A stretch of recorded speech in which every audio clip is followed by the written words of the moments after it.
Okay, the boxing well. Welcome to Strictly Boxing with Derek Poppy. Roll on. All right, man. Listen, man. Had a wonderful, wonderful time this weekend, man. We had some really wonderful fights down at the waterfront in Elizabeth. Our third annual fight. Everything came out perfect. Fighters came out. The officials made everything great. Everybody made the event a big success. It was a huge success, and I'm thankful to everyone that participated in it, man. Big thank you to all the boxers, all the coaches, man, who traveled near and far to come and make this event a success, man. I'd like to give a thank you to all the city employees, man, everybody that set it up, man, the USA boxing officials, man, the ring, man, the doctor, man, the doctor was good. First time, man, the doctor I got a text from the doctor. He said, listen, just let everybody know, man, if their blood pressure ain't under a certain level, they're not going to fight. He was more concerned about the safety and the welfare of the athletes, and it was a wonderful thing to be a part of, and it's very good for the city of Elizabeth and for the boxing world. All right? Listen, the fight was over. We know it was a little late, but I was able to get home in time, get things prepared and to check out the fights last night, man. And it was good. I was glad to get there because Diego Pacheco, I had kind of forgot about Diego Pacheco. He stopped Massey Selecki, man, in the 6th round with a left hook to the kidney, man. It was a beautiful shot, man. Them body shots, boy, they just hard to get up from when you get hit hard with those body shots, man. And I don't know. Selecki, he was bringing it, man. Selecki was in the fight. It was the first 3 rounds. I said, it's going to be a good fight. But Diego, man, he's a hard puncher. He could take a punch, he give a punch. And Selecki wasn't able to get up from that body punch, man. Very few fighters can, man. Now, I don't know. Here's the question, though. Now, winning the fight last night, Diego Pacheco becomes the mandatory for the super middleweight WBO title. Now, which Canelo's holds. But do that mean anything? Do it mean anything that he's a mandatory? Why do they even make you a mandatory if you ain't gonna make sure that if you don't fight my mandatory, they don't care who can Canelo fight who he want to fight. And other than the only sanction, IBF said, nah, we ain't gonna let you do that.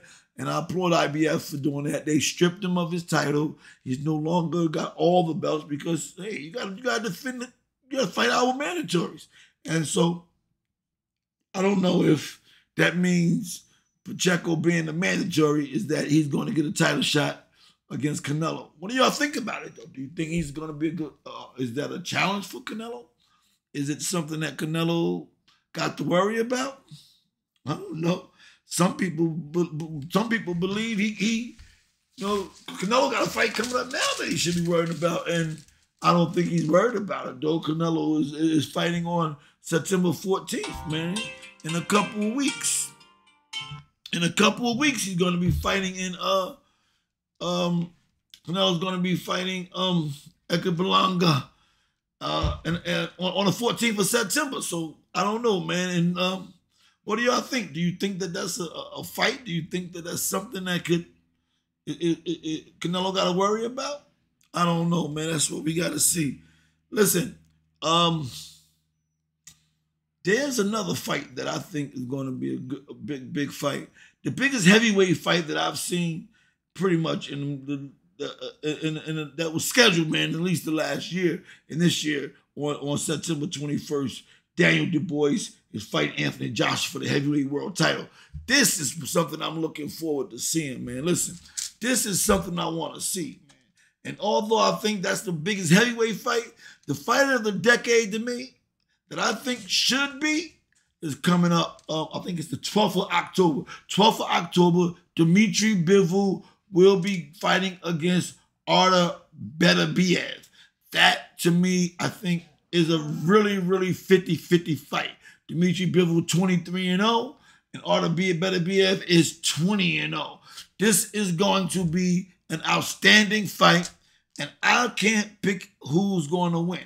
I'm trying to figure it out. But what I do know, going back again to the Canelo weight class, that super middleweight class, okay? When we're trying to figure out in the super middleweight class if What's my man we were just talking about? If Pacheco is he okay in that weight class? Where does he stand? Where does he stand? I mean, you got Embly right? Got Canelo #1, Embly #2, Mangia #3, and there's another guy. I'm not familiar with. The Osley Iglesias. I gotta check that out and see how he is. But in the weight class, does it matter? Does it matter being the #1 mandatory against Canelo if the sanctioned bodies is not going to enforce the mandatory? I don't know, man. Listen, man, welcome to the channel. Again, as I said, if you didn't subscribe to the channel, please subscribe to the channel. If you like the video, hit the thumbs up, man. And more important, man, let me know what you think about what we're talking about. This is Derek Pappy Roll-On at Strictly Boxing. Peace.